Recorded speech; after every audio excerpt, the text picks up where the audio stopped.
বন্ধুরা, আমি বিবেক। আমি আপনাদের সাথে আজ আছি মুকুটমণিপুর। মুকুটমণিপুর বাঁকুড়ার রানী।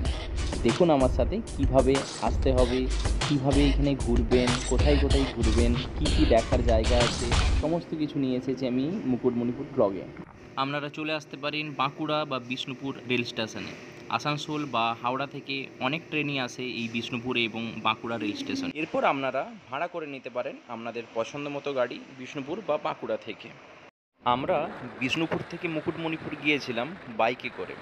অনবদ্য রাস্তা, বিশ্বাস করুন মন মুগ্ধ হয়ে যাবে। একে মুকুটমণিপুর 75 কিলোমিটারের মতো, কিন্তু এই জার্নি আপনার সারা জীবন মনে থাকবে। মুকুটমণিপুর ঢোকার মুখেই আপনারা পেয়ে যাবেন ড্যামের এই বিখ্যাত গ্র্যান্ড ক্যানিয়ন।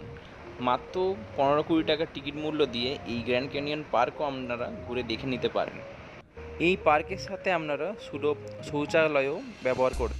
মুকুটমণিপুরে ঢোকার মুখেই আপনাদের যে সোজা যে রাস্তাটা চলে গেছে, সেই রাস্তা বরাবর আপনারা হয় অটো ভাড়া করে বা বাইক নিয়ে চলে যেতে পারেন এই ম্যারিন ড্রাইভ রোডটিতে। এই রোড আপনাকে মুগ্ধ করবেই করবে। এত সুন্দর আঁকাবাঁকা রাস্তা বাঁধ বরাবর দেখে আপনাদের মোহিত হতেই হবে, এটা গ্যারেন্টি আমার। ফলপথে ঘোরা শেষ হয়ে গেলে এবার আপনারা নির্দ্বিধায় চলে আসতে পারেন বোট রিজার্ভেশন কাউন্টারে।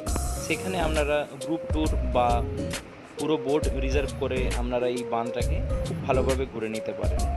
এখানে মনে হয় গ্রুপ ট্যুরে 200-র কাছাকাছি একটা রেন্ট নেওয়া হয়। মুকুটমণিপুরের এই বোট সংগঠনের কয়েকটি প্যাকেজ থাকে।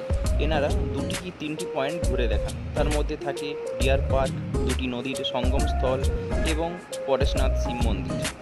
আমরা প্রথমেই গিয়েছিলাম ডিয়ার পার্ক। এই ডিয়ার পার্কে বেশ কিছু বয়স্ক হরিণ আছে, এতে দেখে বেশ আপনার ভালো লাগবে। এখানে বোটটি 1 ঘন্টা হল্ট করবে। এখানে আপনি হরিণদের মাঝে সময় কাটিয়ে এরপর চলে যেতে পারেন পরেশনাথ শিব মন্দিরে। এটা একটা ছোট্ট টিলার উপরে অবস্থিত।